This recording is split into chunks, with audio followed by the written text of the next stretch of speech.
Assalamualaikum warahmatullahi wabarakatuh. Perkenalkan, nama saya Ratna Isari dari Prodi PG PAUD. Di sini saya akan menceritakan dongeng tentang Pak Tani dan si Kancil. Di pagi hari, ada seekor kancil mengelus perutnya yang dari tadi mengeluh lapar, dan tenggorokannya pun sangat kering. Hari amatlah panas. Kancil berjalan sendirian. Tadi dia memang bersama teman-temannya, meninggalkan hutan kecil di tempat tinggal mereka yang terbakar. Sekarang, teman-temannya sudah meninggalkannya. Kancil duduk bersandar karena matanya berkunang-kunang.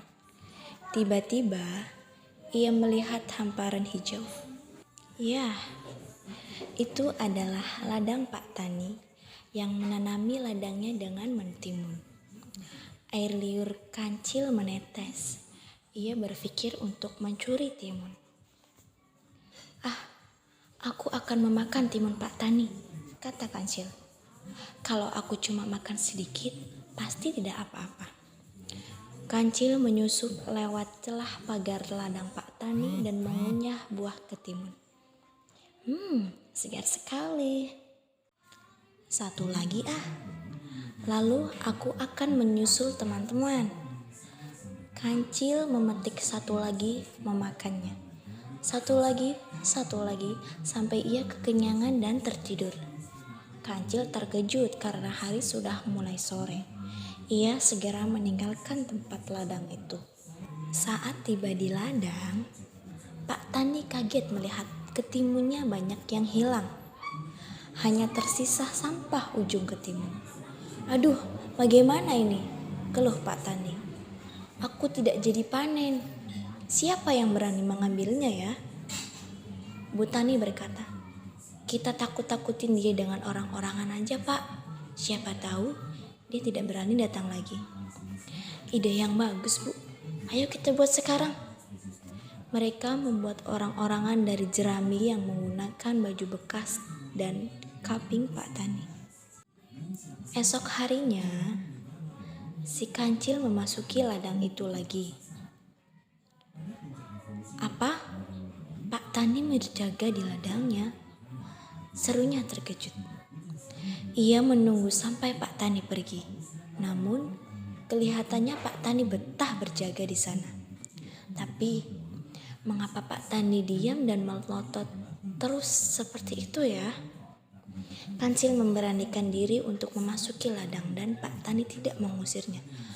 Akhirnya, Kancil mengerti bahwa itu hanya orang-orangan yang dibuat oleh Pak Tani.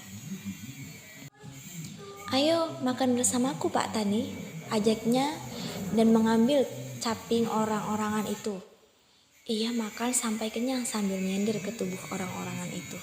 Setelah kenyang, Kancil segera pergi. Sorenya, Pak Tani terkejut karena ketimunnya tetap hilang. Ulah siapa sih ini? Katanya geram. Sepertinya pencurinya sudah tahu kalau ini adalah orang-orangan dan bukan Bapak, kata ibu. Bagaimana jika kita melumuri orang-orangan ini dengan getah, sehingga akan membuat lengket pencurinya. Lalu, mereka melumuri tubuh orang-orangan itu dengan getah buah nangka. Esoknya, Kancil datang lagi. Wah, Pak Tani, kamu masih di situ, katanya. Lalu mulai memetik ketimun dan mulai memakannya sambil menyenderkan tubuhnya. Selesai makan, ia berniat pergi. Tapi, badannya lengket menempel ke orang-orangan itu. Tiba-tiba, datanglah Pak Tani. Kancil tidak berkutik. Dia harus siap-siap dihukum. Oh, rupanya kamu yang memakan hasil jerih payaku, Pak Tani berkacang pinggang. Ampun Pak Tani, maafkan aku. Hutan kecil kami terbakar beberapa hari yang lalu. Ya, tapi tetap saja mencuri itu tidak baik. Enaknya saya kasih hukuman apa ya? Pak Tani tetap kesal.